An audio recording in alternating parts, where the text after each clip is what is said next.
Good morning, everybody. I don't know how many days I've been on the road. It doesn't really matter. But here in Audi camp, where we spent the night, Jeramey has arrived. We spent some time working on the Landcruiser. There was a problem with the fuel filtration system, so we swapped out a fuel. I think I picked up some bad fuel. No, there's no water here. We need to just a bakkie alsjeblieft. So basically, It doesn't look like water's in it. no, it doesn't. When you look at it like this, it's all clear. So what I'm going to do is I'm just going to clean this and put it back. I'd rather not use that unless Yes. we absolutely have to. Yeah. So I'm just interested to see how it works at the bottom here, because I think this may just screw onto this. This is just precautionary. The symptom was that on a very rough road, corrugated road, the fuel warning light would flash on the dashboard. So not knowing if it was in fact fuel contamination, This is external. or in this case I think it might actually be an electrical issue.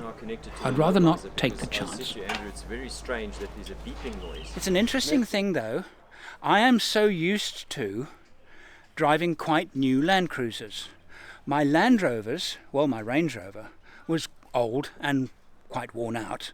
So I had to spend a lot of time paying attention to the car, noises, vibrations, and more thorough daily checks than I did when I started driving Landcruisers. They were all far newer, so I would have to spend less time, mental time, thinking about the car and how it was performing. Now, with such an old machine, I'm back to where I was. I've got to pay more attention to keeping this thing running reliably. It's 2024. That means 40 years that I've been exploring the world's most remote places in four-wheel drives, in association with the Overland Workshop. And here comes Jeramey. Jeramey will be driving in his own vehicle. It's a rental. It is from a company called Safari Drive. It's been a while since I've been in one of these. I like it. So this is Gordon. I forget who Gordon is. They're all named after famous explorers and discoverers. Paul Marsh and I have worked with Safari Drive several times before. But the Safari Drive offering is not just a 4x4 equipped with some camping gear. There is a lot more to it than that, and because we have changed our plans last minute, their local knowledge and ability to arrange stuff for travellers is going to be very useful to us. Yeah, Andrew's just getting diesel right now for his cruiser. So after that, I think shopping is done. Obviously not a lot of selection. So we'll have some interesting sandwiches, pasta. We have some really nice shortbread to go with coffee. So it's going to be we're going to be just fine. We've got plenty of stuff. Just tell me where you want me. Heading east, and it's not long before we encounter the elephant herd that I saw 4 or 5 days ago. Now, I don't have my hubs locked, so if I get stuck here, I'm going to have a problem. So I'm going to reverse a little bit. But you can see Jeramey's there. He's parked, and he's going to definitely be getting pictures and things. But I'm going to get out of the way because this one elephant is basically looking me in and saying, I'm not that happy with you. So if I get stuck here, I could cause myself a problem. And I don't want to get out. So that's quite cool. Let me get that. That'll be good.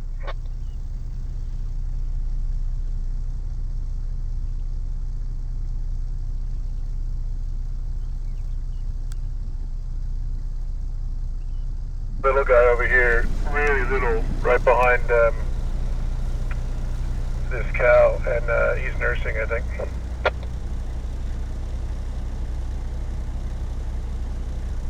A main arterial road through a country, and this at the side of the road. Botswana is one of very, very few countries where this still happens. You'll miss this if you fly into camps and then fly into another camp and then fly into another camp. And I keep going on and on about it, but it's true. You probably realised this trip so far is part of my celebration of 40 years of overland travel. It was and this is an epic shot that I remember filming. It was right here between Nata and Maun in 1988.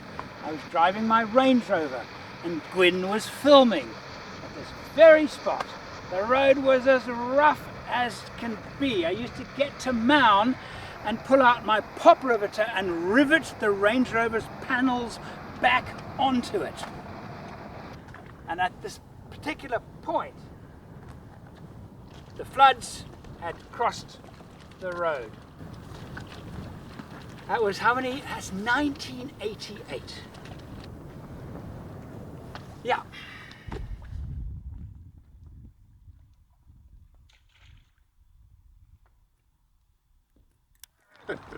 Pretty cool, actually. We have arrived at our overnight stop. Nata Sanctuary has some camping spots. Unfortunately, they're quite close to the main road, but perfect really for us on our route. Yeah, you're pretty good, but you're a bit down on the back. I am down on the back. I can give you some max tracks to lift yourself up. Yeah, I'm thinking. And I need to come back about to here because I'm up at the front. Okay. And tomorrow morning we'll go and drive on the max pans tracks in to here. see if there is any wildlife or bird life in the area. So, Jeramey, what are we talking about? What do you think we're talking about? We're talking about camera kit. Are we talking about my my 2.8 lens and your f4 lens? You mean my f4 macro lens? The Mark II macro lens. Is your 2.8 macro? Shut up. These eye cups. Yeah, I was noticing your I mean, eye cups were small. My eye caps are small. Yeah. So, and Yeah. did you bring me in? No, but I brought two. I bought one for each of my cameras. So if you like them, you should. When you get home, you can get them as well. It's a good idea. I mean, you should make the investment. They were a couple of dollars each, and he didn't think of me. He just went and bought them. Actually, no, it's not true. I've got three of them. One for each camera on all three cameras. Well, that's an A7R5. A7R5. With that lens is a 200 to 600. 200 to 600. That's the G series one that you know the 5.6. 5.6. And this lens With vertical here, grip because my hands are massive. Yes. This is the 1635 Mark II. Camera. Camera is A7R3 with the vertical grip converted to infrared by Life Pixel. Okay, well, we're going to demonstrate some infrared shots with it. Yes. Right. And then where's your other camera? It's on there. And which is the This old, I have to say, old. A7 IV. Yes. And A7 IV with the this has a 2470 Mark I lens, but this one I have dedicated to video. But it's got all the things that the C2 has in it, minus the new super fancy AI stuff, but everything else is really, really nice. So The for C2 is the camera that this is now being shot at, which is better than that. Okay, which is my camera, which is better than that. it's better. You're right. You really are. You're right. It's better if you have very, very small hands. No, but it's a better camera. It's got a better autofocus. No, it's got Yes. AI in it, but it's also better if you have very small, less manly hands. I know, you keep going on about that. All right, my cameras are, and these are the tools I've been, that's the A7R5, high resolution camera for video and stills with the 2.8 70 to 200, which is just bonkers good. I just absolutely love it. And then this camera here, which is the A7S. So this is the low light beastie with the new 16 to 35 millimeter f2.8 lens. And that is what we are going to be using. So from now on, Jeramey and I, crazy about photography, we love shooting still pictures, and all our still pictures are actually available on our galleries for, not just for downloading, I'm talking about art pictures in your bedroom, living room, spacecraft or submarine, whatever. We're going to tell you stories. I'm a video storyteller and Jeramey is a still photographer. I'm going to put this all together and then tell stories behind some of our best pictures in the 3 weeks we have ahead of us. How's that? Is that David Attenborough kind of? Yeah? Okay, good. Yes. Okay, I'm going to sync. End sync. We have had mixed fortunes today when it comes to camping. We went to Bain's Baobabs so we could go and photograph the trees, but unfortunately the campsites were all taken. There are only 3 at the Baobabs themselves. So we've come to Nata Sanctuary.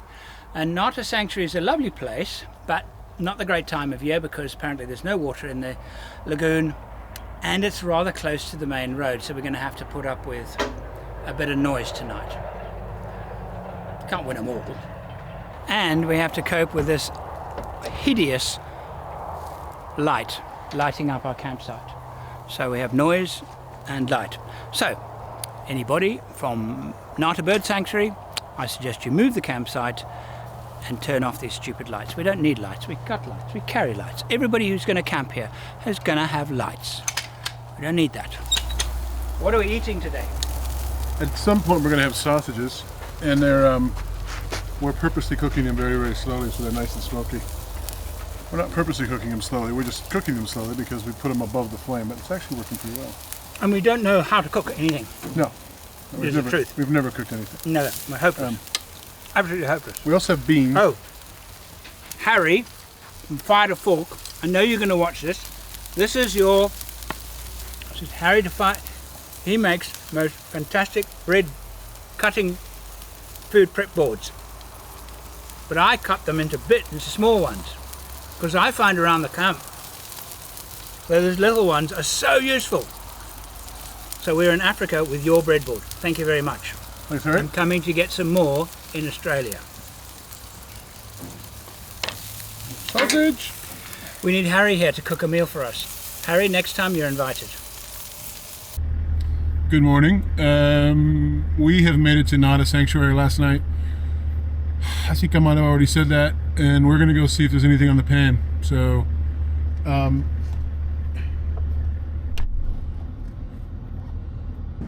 the campsite's not wonderful. There wasn't any hot water, and it's a bit close to the road, but it's a perfect place to explore the northern portion of Sawapan. cost was about 450 pula, which is about a 7-to-1 to the dollar.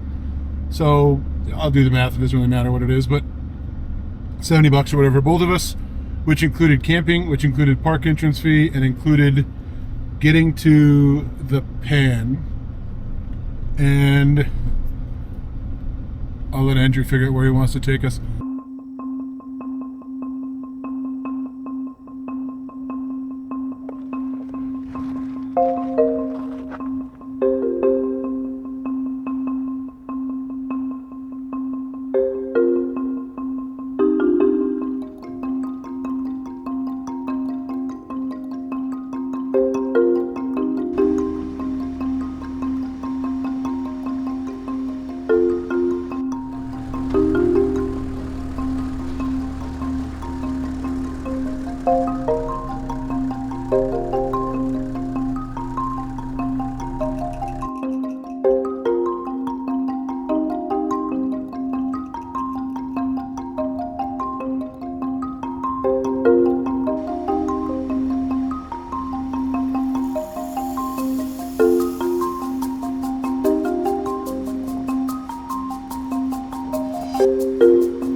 During most of the morning, my engine is making a squeaking sound, a clear indication to me that the air conditioning belt is slipping.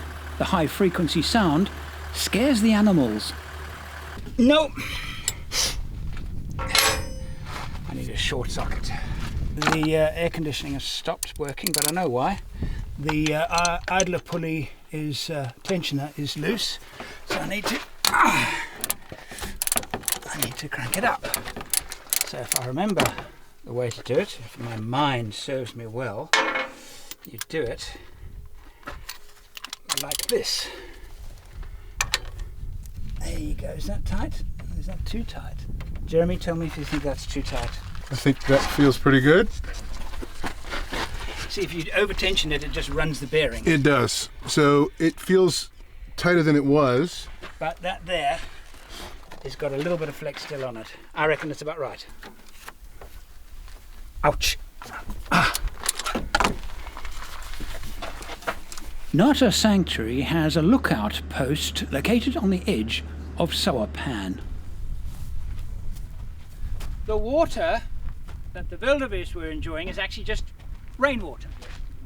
When this area floods, it does so as a result of overflow from the Okavango, and it doesn't happen every year. And when it does, flamingos and pelicans arrive in their thousands. So if you can imagine what this might look like, actually you don't have to imagine. When it floods, it looks like this. I'm in Botswana. Yes, this is Botswana. High rainfall months ago in Angola means that the largest salt pan in the world is a huge expanse of water. I'm here looking for magic outside of the expensive and often crowded national parks.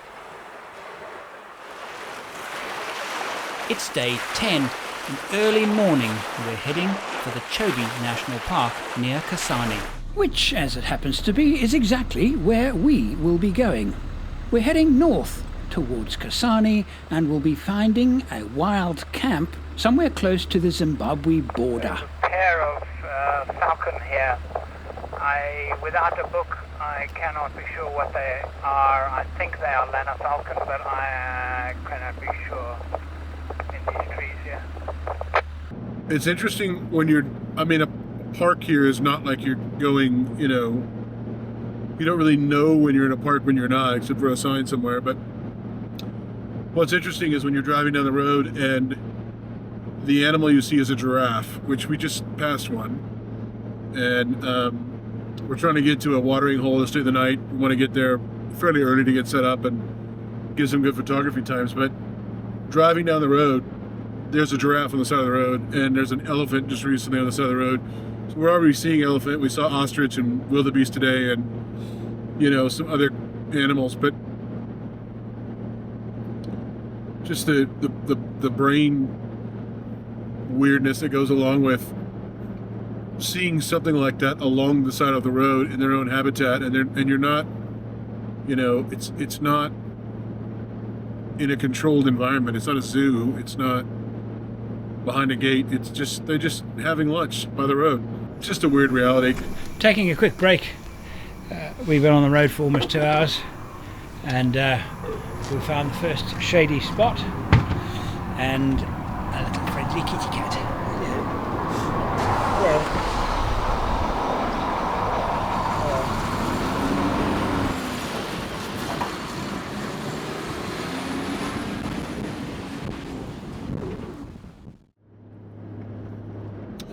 We just So that is a place we could go camping. Touch of Africa Safari Lodge is an option for us if we don't want to wild camp.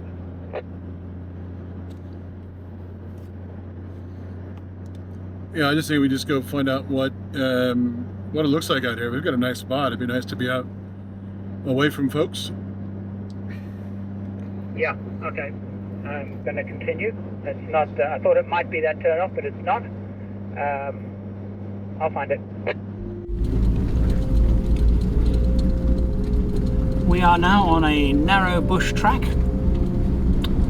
heading east towards the Zimbabwe border. There is a waterhole on this track. I think, but I'm not sure, that it's the same waterhole that I have visited twice before, and in fact camped here twice as well.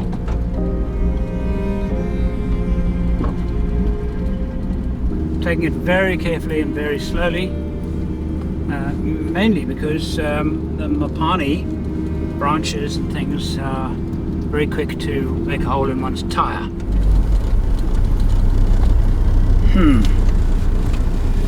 So it's not the place that I thought it was.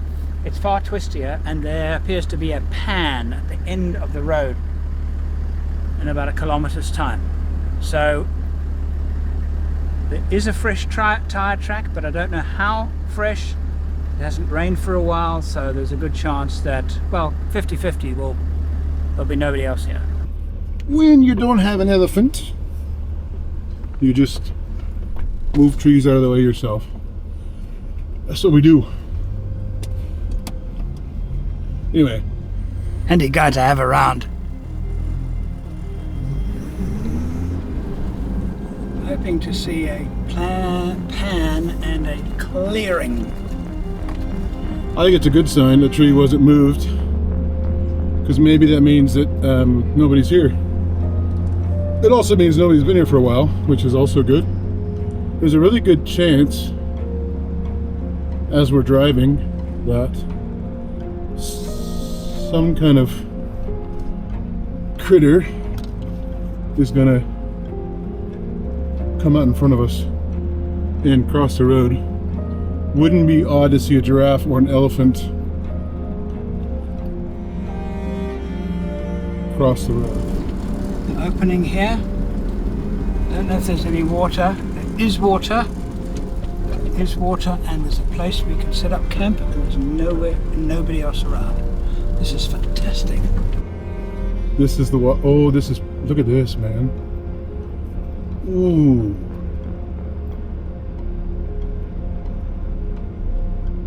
So we've got nobody here and a watering hole with it's 4:34, which means everybody's gonna come for dinner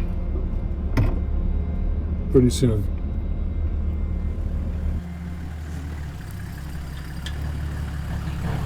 How good is this? How good is this indeed? Oh, so is it cut line back to the main road, you think? This is the border inspection road. Oh, really? The Zimbabwe border is not far that way. Ah. So Elephant dung everywhere. So we should find a place to park not closer than this. Huh? Not closer than this. Yeah. Of course, an alternative would be amongst these trees.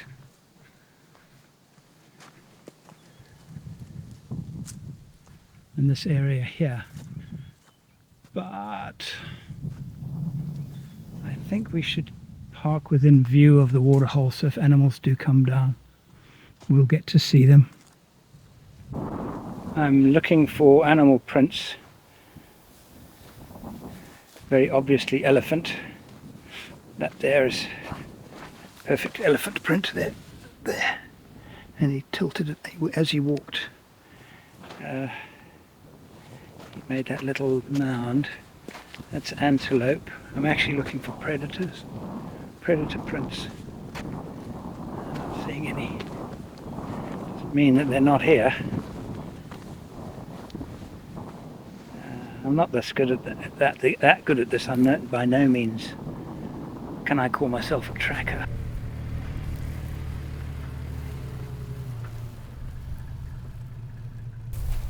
Really good. Nice spot. Nice spot. Just close enough to piss off some elephants if they come and drink. Oh, that'll be an early morning shot. Trees, sunrise. Epic. And I've got the travel buddy on. Hot water if you want a shower. All running.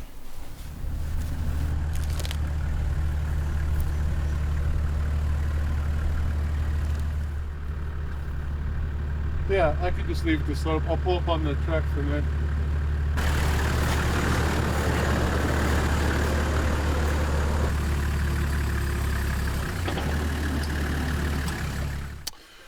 Max Tracks, not just for putting on Jeeps in the US. Those are quite useful things, aren't they? You can do all kinds of stuff with them. And you actually can use them in Africa. Not that anybody in the US would know that, but they're actually useful. Shovel shit. I do it every day at home. So, you want to dive further into that comment? no, you crazy. Gwen, this is not for you. This bitch, turn your. Did you bring a rake? I just wanted to get it out of. That's fine. It's very dry anyway, so. We'll find a broom. I'll go get a branch. Thank you for doing that. Spades, not just for recovery. I'm glad I brought you again. What do you think of campsite? Nice, eh? Hey, good Nice job. campsite. Mm. Could stay here the whole week. We could. We could. We won't, but we could.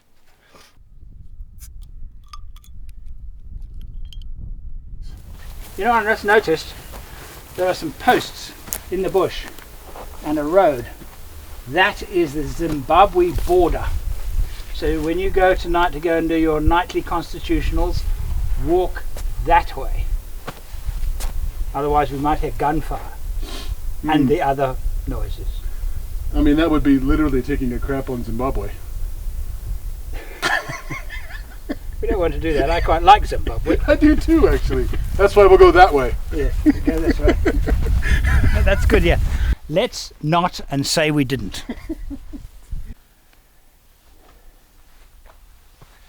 This moment, right now, is why we go overlanding. Certainly why I do it. Wild camping in the eastern side of Northern Botswana. We have Hwange National Park on that side of us. The Zimbabwe border, not 100 meters from us. We are in Botswana, and towards the west is the Chobe National Park. There is a reasonable chance that we will have animals visit the camp tonight. That's not, all of that is not important. What's important is that I'm here with a very close friend. The two of us are spending real quality time together, where there's no mobile signal. We cannot be interrupted. We just have this beautiful spot to enjoy and time to enjoy. And as I get older, I realize that the number of years I have left doing this is finite. And because of that, never before in my life have I lived in the moment as I do actually since I turned 60. This is why we go overlanding.